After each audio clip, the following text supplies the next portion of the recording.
السلام علیکم دوستو، ویڈیو کو دیکھنے سے پہلے ہمارے اس چینل کو سبسکرائب کر لیں اور نیچے موجود بیل آئیکن کو بھی ضرور کلک کر لیں تاکہ ہماری ویڈیوز آپ کے پاس بر وقت پہنچتی رہیں۔ اسے یہ بھی معلوم تھا کہ عثمانی سلطان بایزید یلدرم کے دور میں بایزید یلدرم نے شہنشاہ کو دھمکی دی تھی کہ وہ اس کے بڑے بیٹے اینڈرونکس کو بزور شمشیر تخت پر بٹھا دے گا۔ چنانچہ پیلیولوگس ایک جدید صلح نامے پر مجبور ہوا جس نے بازنطینی سلطنت کی رہی سہی ساکھ خاک میں ملا دی۔ جان پیلیولوگس اور اس کے چھوٹے لڑکے مینوئل نے، جو تخت سلطنت میں اپنے باپ کا شریک تھا، معاہدہ کیا کہ 30,000 طلائی سکے بطور خراج وہ ہر سال ادا کریں گے اور 12,000 کا ایک فوجی دستہ شہنشاہ کی طرف سے ہر وقت بایزید کی خدمت میں حاضر رہے گا۔ ایشیائے کوچک میں بازنطینی سلطنت کے مقبوضات میں سے اب صرف ایک قلعہ فیلاڈیلفیا اور باقی رہ گیا تھا۔ اس صلح نامے میں وہ بھی بایزید نے اپنے نام لکھوا لیا، لیکن اس قلعے کے یونانی افسر نے شہنشاہ کے حکم کے باوجود قلعہ خالی کرنے سے انکار کر دیا۔ بایزید نے شہنشاہ کو مجبور کیا کہ وہ خود اپنی فوج کے ذریعے سے قلعہ خالی کرا دے۔ چنانچہ دولت بازنطینیہ کے انتہائی زوال کا یہ عبرتناک واقعہ بھی ظہور میں آیا کہ یونانی سپاہیوں نے فیلاڈیلفیا پر حملہ کیا اور اسے فتح کر کے بایزید کے حوالے کر دیا۔ یہ گویا قسطنطنیہ کے انجام کی نشاندہی تھی۔ جان پیلیولوگس کی وفات کے بعد اس کا چھوٹا بیٹا مینوئل تخت نشین ہوا، جو اس وقت شہنشاہ کی طرف سے بایزید کے دربار میں حاضر رہنے کا پابند تھا۔ اس طرح وہ گویا نظر بند تھا۔ باپ کی وفات کا سن کر وہ سلطانی دربار سے فرار ہوا اور قسطنطنیہ پہنچ کر تخت سنبھال لیا۔ بایزید کو اس کی یہ حرکت سخت ناگوار گزری، چنانچہ غصے میں آ کر بایزید نے قسطنطنیہ کا محاصرہ کر لیا۔ 7 مہینے تک محاصرہ جاری رہا اور پھر اس نے 10 سال کے لیے صلح کے لیے محاصرہ اٹھا لیا۔ اس محاصرے کی صلح کی شرائط بہت سخت تھیں۔ سالانہ خراج کی رقم 3,000 طلائی کراؤن مقرر ہوئی۔ مسلمانوں کے لیے قسطنطنیہ میں ایک شرعی عدالت قائم کی گئی جس میں بایزید نے ایک ترکی قاضی مقرر کیا، اور کلیسائے مشرق کے اس مرکز یعنی قسطنطنیہ میں ایک عالیشان مسجد بھی تعمیر کی گئی جس کے میناروں سے توحید اسلامی کا اعلان ہونے لگا۔ مینوئل نے شہر کے 700 مکانات بھی مسلمانوں کو دے دیے۔ غلطہ کا نصف حصہ بایزید کے حوالے کر دیا، جس میں اس نے 6,000 عثمانی فوج متعین کر دی۔ شہر کے باہر انگور کے باغات اور ترکاریوں کے کھیت تھے۔ ان کی پیداوار کا عشر بھی عثمانی خزانے کو دیا گیا۔ اسی وقت سے عثمانیوں نے قسطنطنیہ کو اسلام بول کہنا شروع کر دیا تھا۔ شہنشاہ قسطنطین اپنے 2 بھائیوں کے بعد ہی قسطنطنیہ کا شہنشاہ بنا تھا۔ قسطنطین سے پہلے قیصر جان پیلیولوگس نامی ایک شہنشاہ اور بھی گزرا تھا۔ اس دوسرے پیلیولوگس کی وفات کے بعد قیصر قسطنطین 12 تخت نشین ہوا۔ قسطنطین اگرچہ اپنے سابق حکمرانوں سے بہتر تھا، بہادر جنگجو اور کلیساؤں کے اتحاد کا حامی تھا، لیکن اسے صرف دکھائی دے رہا تھا کہ وہ سلطان محمد خان کا مقابلہ نہ کر پائے گا۔ پھر بھی سلطان نے تہیہ کر لیا تھا کہ وہ اپنے خون کے آخری قطرے تک قسطنطنیہ کی حفاظت کرے گا۔ جان جسٹینانی کے جشن سے فارغ ہونے کے بعد شہنشاہ نے فصیل شہر کا طوفانی دورہ کیا اور فصیل کے مختلف مقامات کی از خود اپنی نگرانی میں تعمیر شروع کروائی۔ روم ایک الگ شہر تھا، لیکن قدیمی ربط کی وجہ سے مسلمان اب بھی قسطنطنیہ کے بادشاہ کو قیصر روم ہی کہا کرتے تھے۔ قیاصرۂ روم کی یہ سلطنت 4 صدی عیسوی میں قائم ہوئی تھی، اور وقت وہ بھی تھا جب قیصر روم کی حکومت مشرق و مغرب میں دور دور تک پھیلی ہوئی تھی۔ شہنشاہ قسطنطین بھی قیصر روم ہی تھا، شاید آخری قیصر روم۔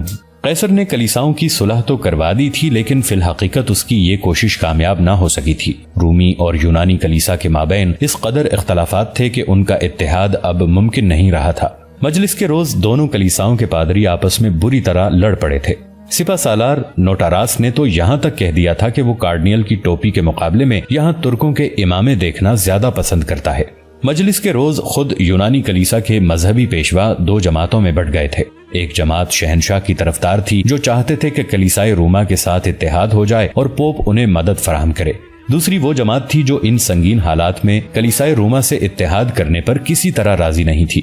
دوسری جماعت پہلی جماعت سے بڑی تھی، چنانچہ اس جماعت کے گرجاؤں نے شہنشاہ کو مالی امداد دینے سے انکار کر دیا، اور اس میں سے جو لوگ جنگ میں شریک ہو سکتے تھے ان کی ایک بہت قلیل تعداد نے شہر کی محافظت کے لیے آمادگی ظاہر کی۔ قسطنطنیہ کی آبادی بہت زیادہ تھی، لیکن متعصب یونانی کلیسا کے صرف 6,000 سپاہیوں نے بدل ناخواستہ اپنی خدمات پیش کی۔ سپہ سالار نوٹاراس بھی انہی لوگوں میں شامل تھا۔ قیصر کو قسطنطنیہ اپنے ہاتھ سے جاتا ہوا دکھائی دیا، لیکن وہ ہمت ہارنے والا نہیں تھا۔ جلد ہی اسے ایک خوشخبری ملی کہ اٹلی اور اسپین کے بہادر دستے قسطنطین کی مدد کو پہنچنے والے ہیں، اور پھر جس روز کیٹالونیا اور اراگن کے فوجی دستے گولڈن ہارن کے ساحل سے آ لگے تو قیصر روم کے تمام حوصلے جوان ہو گئے۔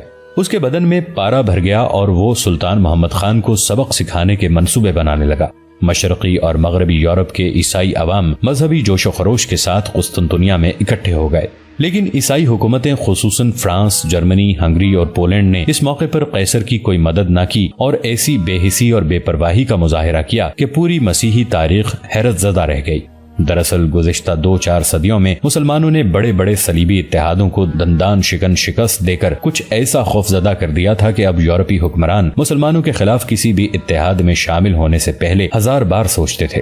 گزشتہ 65 سال کے اندر اندر ترکوں کو یورپ سے خارج کر دینے کی غرض سے انہوں نے 4 مرتبہ مذہبی اتحاد کیا۔ کسودا 1389 عیسوی میں، بائکوپولس 1396 عیسوی، وارنا 1444 عیسوی اور پھر کسودا 1448 عیسوی کی تباہ کن شکستیں ابھی تک تازہ تھیں۔ وہ ہر بار متحد ہو کر آئے اور ہر بار انہیں ہزیمت اٹھانی پڑی تھی۔ ہر بار مسیحی اتحاد کا شیرازہ بند بند کر منتشر ہوا تھا۔ چنانچہ اس مرتبہ یورپی حکومتیں اس قسم کے مزید کسی تجربے کے لیے تیار نہیں تھیں۔ قیصر نے کلیساؤں کا اتحاد بھی کر کے دیکھ لیا تھا، لیکن پھر بھی وہ ماضی جیسا صلیبی اتحاد تشکیل دینے میں ناکام ہوئے۔ وقت تیزی کے ساتھ گزرتا چلا جا رہا تھا۔ 24 اپریل 1452 عیسوی کے روز شروع ہونے والا رومیلی حصار 28 اگست 1452 عیسوی کو مکمل بھی ہو گیا۔ شہنشاہ کے جاسوس جب اس کے پاس رومیلی حصار کے مکمل ہونے کی اطلاع لے کر پہنچے تو وہ مسلمان معماروں کی تیزی دیکھ کر دنگ رہ گیا۔ اب گویا جنگ باقاعدہ شروع ہو چکی تھی۔ درندہ صفت نارمن کے جہاز آبنائے باسفورس کے شمالی حصے میں اور عثمانی بحریہ کے جہاز جنوبی حصے میں دندناتے پھر رہے تھے۔ پھر کبھی کبھار یہ آمنے سامنے بھی آ جاتے اور ایک دوسرے پر جلتے ہوئے تیر اور چھوٹی توپوں کی مدد سے گولہ باری بھی کرتے۔ نارمن کا ذاتی پڑاؤ مچھیروں کی بستی کے نزدیک ہی تھا۔ مچھیرے جو خود بھی یونانی عیسائی تھے اپنے لشکر کی خدمت بجا لانے میں کوئی کوتاہی نہیں کرتے تھے۔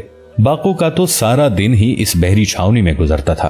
اس کے لمبے لمبے بال اب بھی اس کے ماتھے پر گرے رہتے۔ وہ لنگڑاتا ہوا چلتا اور رومی سپاہیوں سے عمدہ شراب ملنے کے لالچ میں دن بھر اس کے چھوٹے چھوٹے کام کرتا رہتا۔ اب تو نارمن کے ساتھ بھی اس کی اچھی خاصی شناسائی پیدا ہو چکی تھی۔ 2 ماہ اسی طرح گزر گئے۔ سردیوں کا آغاز ہوا تو نارمن کی کاروائیوں میں کمی آ گئی۔ یہ چٹانی علاقہ تھا اور کوہ بلقان کی ٹھنڈی ہوائیں جن میں تیر کی سی تیزی تھی رومی سپاہیوں کا خون سرد کرنے لگی۔ بحرائے روم میں شب و روز گزارنے والے یہ سپاہی بحر اسود کی سرد ہواؤں سے ناآشنا تھے۔ نارمن کا زیادہ تر وقت ساحل پر ہی گزرنے لگا۔ ایک شام غروب آفتاب سے کافی دیر پہلے آسمان پر کالی کالی گھٹائیں جمع ہونا شروع ہو گئیں۔ شمالی ہوائیں چٹانوں کو بھی ٹھٹھرائے دیے جا رہی تھیں۔ آسمان سیاہ بادلوں سے ڈھک گیا۔ تھوڑی تھوڑی بوندا بانی شروع ہوئی تو نارمن اپنے خیمے کی طرف بھاگا۔ آج اس کا من پسند موسم تھا اور شراب خیمے میں پڑی تھی۔ اس نے سر اٹھا کر آسمان پر کڑکتے ہوئے بادلوں کو دیکھا اور مکرو انداز میں ہنس دیا۔ وہ سوچ رہا تھا کہ شباب سے لطف اندوز ہوئے کافی دن گزر چکے ہیں۔ خیمے میں پہنچ کر نارمن نے عمدہ شراب کی بوتل کھول کر منہ سے لگا لی۔ کچھ ہی دیر میں موسلادھار بارش شروع ہو گئی۔ نارمن کا ذہن مسلسل کسی جوان جسم کے لمس پر لگا ہوا تھا۔ اس کا ایک سپاہی تشتری میں بھیڑ کی بنی ہوئی ران لے کر حاضر ہوا تو نارمن نے اس سے کہا، ارے یہ باقو مچھیرا کہاں مر گیا؟ یہ بھنی ہوئی ران یہاں رکھ دو اور باقو مچھیرے کو ہمارے سامنے حاضر کرو۔ نارمن شرابیوں جیسے لہجے میں بولا۔ سپاہی الٹے قدموں خیمے کی طرف باہر بھاگا اور نارمن نے بھیڑ کی بھنی ہوئی ران اٹھا لی۔ اس کے منہ سے شراب کے بھبکے آ رہے تھے۔ باہر زمستان کی سرد ہوا اور باسفورس کے ساحل کو جل تھل کرتی بارش ماحول کو ہیبتناک بنانے کے لیے کافی تھی، کیونکہ رات شروع ہو چکی تھی اور ان مشعلوں کے سوا جو خیموں کے اندر روشن تھیں ہر طرف تیزی سے اندھیرا چھا رہا تھا۔ باقو مچھیرا آج جلدی گھر لوٹ گیا تھا، لیکن نارمن کے سپاہیوں نے اسے اس کی تاریک کوٹھڑی سے اس غضب کی سردی میں باہر نکالا اور شراب میں بدمست نارمن کے سامنے حاضر کر دیا۔ باقو سردی سے کانپ رہا تھا یا نارمن کے خوف سے، یہ اندازہ لگانا مشکل تھا۔ نارمن نے باقو کو اپنے پاس رکھی بوتل کی جانب اشارہ کرتے ہوئے کہا، لو اسے اٹھاؤ اور منہ سے لگا لو، تمہاری سردی ابھی دور ہو جائے گی۔ یاد رکھو تم جیسے گھٹیا آدمی کو نارمن اپنی بوتل پیش کر رہا ہے، دیر مت کرو ورنہ ہم غصے میں آ جائیں گے۔ نارمن کی دھمکی تو اپنی جگہ پر تھی، باقو کے لیے عمدہ شراب کی ایک بوتل کا مل جانا قیمتی خزانے کا مل جانا تھا۔ باقو بھوکے گدھ کی طرح جھپٹا اور جرمن کی اس عمدہ شراب کو تیزی کے ساتھ اپنے حلق میں اونڈیلنا شروع کر دیا۔ آن کی آن میں باقو کی پلکیں بھاری ہو گئیں اور وہ ہر پریشانی کو بھول کر جل تھل کرتے موسم سے لطف اندوز ہونے لگا۔ ایسے میں اسے نارمن کی آواز سنائی دی، کیا تمہاری بستی میں کوئی لڑکی نہیں ہے جو ہمارے کام آ سکے، جو ہماری خدمت کر سکے؟ ہم مچھلی نہیں کھائیں گے، مچھلی پکڑنے والی مچھیرن کو کھائیں گے۔ جاؤ ہمارے سپاہیوں کو اپنے ساتھ لے جاؤ اور اپنی بستی کی کسی جوانی کو اٹھا کر ہمارے خیمے میں لے آؤ۔ اتنی یکبستہ اور لمبی رات اور گھر سے دوری، تم جانتے ہو، سب جانتے ہو، تم بے فکر ہو جاؤ، ہمارے ہوتے ہوئے تمہیں کوئی کچھ نہیں کہے گا، ہم جسٹینانی کی فوج کے سالار ہیں، سپہ سالار نارمن۔ باقو کی آنکھیں شراب سے بوجھل تھیں اور دماغ معاف تھا۔ اس نے شراب کے نشے میں بدمست ہو کر نوجوان لڑکی کا ذکر سنا تو اس کے تن بدن میں لذت کی لہر دوڑ گئی۔ یکلخت اس کا ذہن نوجوان راہب کی محبوبہ روزی پر جا کر اٹک گیا۔ وہ شیطنت سے بھرے لہجے میں مسکرایا اور نارمن کی خدمت میں عرض کی، عظیم سالار، آپ بے فکر ہو جائیں، میں مچھیروں کی بستی کا ایک ایسا نگینہ آپ کی خدمت میں پیش کروں گا جسے دیکھ کر آپ کو گزشتہ زندگی کی ہر حسین لڑکی بھول جائے گی۔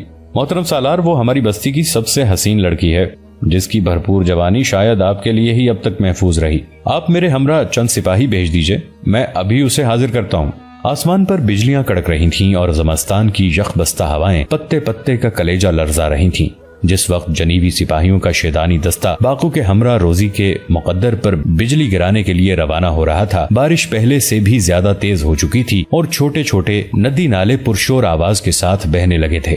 بوڑھا عباس رومیلی حصار میں ایک نئی مہم پر روانہ ہونے کی تیاری کر رہا تھا۔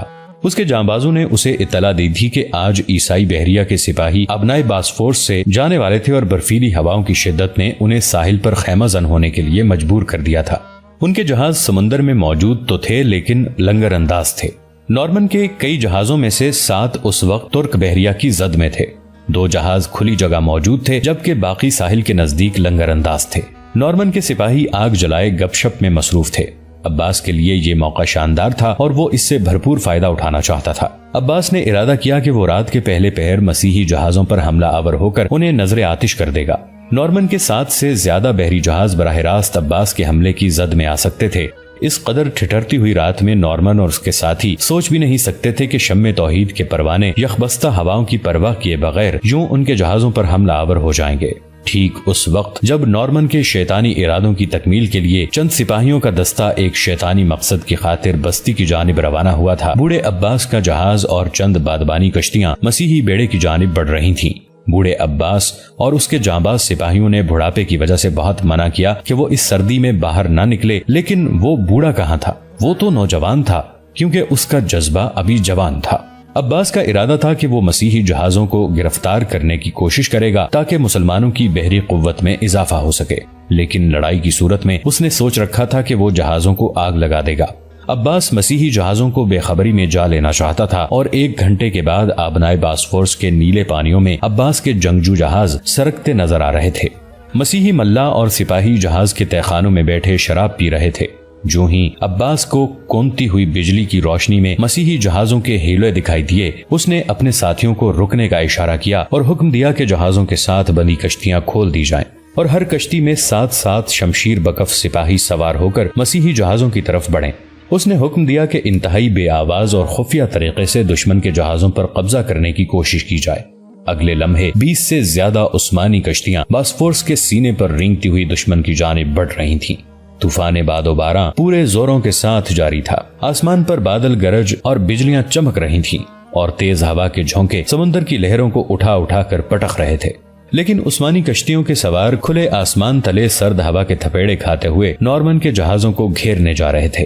بوڑھا عباس 9 عمر لڑکوں کی طرح ادھر سے ادھر دوڑتا پھر رہا تھا اور کشتیوں کے اس چھوٹے سے لشکر کو پوری مہارت سے لیے جا رہا تھا۔ جلد ہی درمیانی فاصلہ طے ہو گیا اور عباس کی کشتی پہلے مسیحی جہاز کے ساتھ آ لگی۔ جہاز پر بے خبری کا عالم تھا، بادبان گرے ہوئے تھے اور لنگر سمندر میں لٹک رہے تھے۔ عباس نے اپنے ساتھ 5 کشتیوں کے سواروں کو جہاز پر چڑھنے کا حکم دیا۔ باقی کشتیاں دوسرے مسیحی جہاز کی طرف بڑھیں جو 300 گز کے فاصلے پر اس جہاز سے قدرے دور کھڑا تھا۔ عباس اور اس کے ساتھی بغیر کسی مزاحمت کا سامنا کیے اپنی کشتیوں سے دشمن کے جہاز پر منتقل ہو گئے۔ یہ 35 افراد تھے، سب بارش کے پانی سے سر تپا بھیگے ہوئے تھے، لیکن چرمی لباس نے ان کے جسموں کو گیلا ہونے سے بچا رکھا تھا۔ ان کے سروں پر آہنی خود اور جسموں پر زرہیں تھیں اور وہ پورے ساز و سامان کے ساتھ حملہ آور ہو رہے تھے۔ وہ آواز پیدا کیے بغیر رینگتے ہوئے جہاز کے عرشے پر آئے اور پھر باری باری نیچے اترنے لگے۔ سب سے آگے عباس خود تھا اور پھر اس کے تمام جانباز ایک ایک کر کے جہاز کے اندرونی احاطے میں گھس آئے۔ یہاں فرش پر چٹائیاں بچھا کر 2 غلام ایک کونے میں سردی سے سکڑے پڑے تھے۔ یہ جہاز کو کھینے والے چپو بردار غلام تھے، شاید اپنی باری بھگتا کر بے سود پڑے سو رہے تھے۔ عباس نے ایک سپاہی کو ان کے سر پر کھڑے ہونے کا حکم دیا اور خود تہخانے کی جانب بڑھا، لیکن اس وقت تک عثمانی سپاہیوں کے بھاری بھرکم جوتوں کی دھمک نے تہخانے میں شراب پی کر غلغباڑہ مچاتے ملاحوں اور سپاہیوں کو چوکنا کر دیا۔ عباس کا دستہ برق رفتاری سے نیچے اترا تو مسیحی سپاہی بھی مسلح ہو چکے تھے۔ چنانچہ چند لمحے کے لیے لوہے سے لوہا ٹکرانے کی آوازیں طوفان باد و باراں کے شور پر حاوی ہو گئیں۔ شراب کے نشے میں دھت سپاہی عباس کے ساتھیوں کا مقابلہ نہ کر سکے اور گاجر مولی کی طرح کٹ کر گرتے چلے گئے۔ اب جہاز پر عثمانی بحریہ کا قبضہ ہو چکا تھا۔ عباس نے لنگر اٹھانے کا حکم دیا اور جہاز کے بادبان کھلنے لگے۔ عباس تیزی سے عرشے پر آیا اور یہ دیکھ کر اسے اور زیادہ خوشی ہوئی کہ اس کے جانباز ساتھی مسیحی بیڑے کے دوسرے جہاز پر بھی قبضہ کر چکے ہیں۔ عباس خوشی سے پھولے نہیں سما رہا تھا۔ اب اس کی نظر آسمانی بجلی کی مدد سے نارمن کے ساحل پر کھڑے باقی ماندہ 5 جہازوں پر تھی۔ عباس کے بحری عقاب اپنے بوڑھے سالار کے حکم کا انتظار کر رہے تھے۔ دونوں مقبوضہ جہازوں کے بادبان کھل چکے تھے اور تیز ہوائیں انہیں ایک دوسرے کے نزدیک لا رہی تھیں۔ دونوں جہاز قریب ہوئے تو بوڑھے عباس نے کشتیوں اور جہازوں پر سوار اپنے جانباز سپاہیوں کو حکم دیا کہ وہ مسیحی بیڑے سے نظر بچاتے ہوئے ایک لمبا موڑ کاٹ کر مچھیروں کی بستی کے ساحل پر لنگر انداز ہونے کی کوشش کریں۔ عباس کا خیال تھا کہ وہ ساحل پر لنگر انداز مسیحی جہازوں کو زمینی راستے سے تسخیر کرنے کی کوشش کرے گا۔ اسے یقین تھا کہ دونوں مقبوضہ جہازوں کے عملے کی طرح نارمن کے باقی جہاز بھی بے خبری کے عالم میں فتح کر لیے جائیں گے۔ عباس کے اس خیال کی سب سے بڑی وجہ طوفانی رات تھی۔ آسمان آج عثمانی سپاہیوں پر رحمت بن کر برس رہا تھا اور آسمانی بجلیاں نارمن کے مقدر پر قہر بن کر کڑک رہی تھیں۔ مقبوضہ جہاز اور عثمانی کشتیاں مچھیروں کی بستی کے بالکل نزدیک مچھیروں کی گودیوں پر آ لگیں۔ یہاں مچھلیاں پکڑنے والی بہت سی کشتیاں پہلے سے لنگر انداز تھیں۔ سردی عروج پر تھی، لیکن بوڑھے عباس کی شریانوں میں گرم خون شعلوں کی طرح لپک رہا تھا۔ وہ کود کر گودی پر اترا اور 30 سپاہیوں کو اپنے جہازوں اور کشتیوں کی حفاظت پر مامور کرنے کے بعد ایک کوس کے فاصلے پر موجود بے خبر مسیحی جہازوں کی جانب بڑھا۔ وہ ساحل کے ساتھ ساتھ چل رہا تھا۔ اس کے ہمراہ 90 سے زیادہ جانباز ساتھیوں کا ایک دستہ تھا جو سب کے سب بارش میں بھیگتے مسیحی جہازوں کے عقب سے ان کی جانب بڑھ رہے تھے۔ کبھی کبھی رعد اور صاعقہ کونتی تو سارا ماحول روشن ہو جاتا اور وہ صاف دکھائی دینے لگتے۔ احتیاط کے تقاضوں کو نبھاتے ہوئے عباس کے تجربہ کار دماغ نے یہ فیصلہ کیا کہ کھلے ساحل پر چلنے کی بجائے ایک کوس کا فاصلہ پتھریلی چٹانوں اور جھاڑیوں میں چھپ کر عبور کیا جائے۔ چنانچہ سلطانی فوج کے بحری عقاب عام راستے سے ہٹ کر گھنی جھاڑیوں میں چھپ چھپ کر چلنے لگے۔ رات اپنے پہلے پہر کے آخری حصے میں تھی۔ باس فورس کی پوری وادی طوفان باد و باراں کی ہیبت سے خوفزدہ ہو کر سہمی ہوئی تھی اور 90 سے زیادہ شمشیر بکف مجاہد اپنی چیتے جیسی آنکھیں چمکاتے دھیرے دھیرے مسیحی جہازوں کی طرف بڑھ رہے تھے۔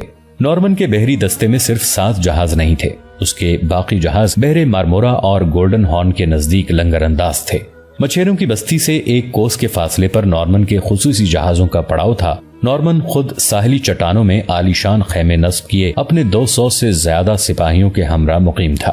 آج کی موسلادھار بارش نے نارمن کی حصے جنسیت کو مشتعل کر دیا تھا۔ یہی وجہ تھی کہ اس کے سپاہی باقوں کے ہمراہ مچھیروں کی بستی سے قاسم کی پہلی محسنہ روزی کو اٹھانے کے لیے گئے ہوئے تھے۔ ٹھیک اس وقت جب مکرو باقو درندہ صرف سپاہیوں کے ساتھ روزی کی جھونپڑی میں داخل ہو چکا تھا، عباس کے شہباز مسیحی جہازوں کے نزدیک پہنچ چکے تھے۔ لیکن اس سے پہلے کہ وہ ساحل سے تیر کر چند قدم کے فاصلے پر لنگر انداز جہازوں کی طرف بڑھتے، انہیں سمندر میں کوئی چیز حرکت کرتی ہوئی نظر آئی۔ عباس نے آسمانی بجلی کی چمک میں دیکھ لیا تھا کہ سمندر میں حرکت کرنے والی چیز دراصل 2 کشتیاں تھیں جو تیزی سے ساحل پر لنگر انداز جہازوں کی طرف بڑھ رہی تھیں۔ عباس نے سوچا کہ یہ کشتیاں یا تو ان مچھیروں کی ہو سکتی ہیں جن کی گودیوں پر ابھی کچھ دیر پہلے عثمانی سپاہی آ کر اترے تھے، اور یا پھر مفتوحہ جہازوں سے بچ کر نکلنے والے کچھ عیسائی سپاہی ہو سکتے ہیں۔ عباس نے فیصلہ کیا کہ وہ ان کشتیوں کے جہاز تک پہنچنے سے پہلے تیر کر خود ان جہازوں تک پہنچنے کی کوشش کرے گا، لیکن وہ اپنے اس فیصلے پر عمل نہ کر سکا کیونکہ سامنے سے آنے والی کشتیوں پر موجود دشمن کے فوجیوں نے جہاز کے عملے کو سنک پھونک کر خبردار کرنا شروع کر دیا تھا۔ لمبوترے سنکھ کی آواز طوفانی بارش کے شور کو چیرتی ہوئی سامنے کھڑے جہازوں تک پہنچ گئی اور لنگر انداز جہازوں میں ہلچل کے آثار دکھائی دینے لگے۔ اب حماقت ہوتی اگر عباس کا دستہ تیر کر دشمن تک پہنچنے کی کوشش کرتا، کیونکہ وہ دیکھ لیے گئے تھے اور دشمن کے ساحل پر پا پیادہ موجود تھے۔ اب تو یہی بہتر تھا کہ وہ الٹے قدموں فرار ہوتے اور پیچھے مچھیروں کی بستی میں کھڑے اپنے مفتوحہ جہازوں کو برق رفتاری سے لے کر نکل جاتے۔ دوستو، آج کے لیے اتنا ہی۔ اسی کہانی کی اگلی قسط کے ساتھ بہت جلد آپ کی خدمت میں حاضر ہوں گے۔ نیچے کامنٹ سیکشن میں اپنی رائے کا اظہار ضرور کیجیے گا۔ ہمارے اس چینل کو سبسکرائب کر کے نیچے موجود بیل آئیکن کو بھی ضرور کلک کیجیے گا۔ اگلی ملاقات تک کے لیے ہمارا اور آپ کا اللہ نگہبان۔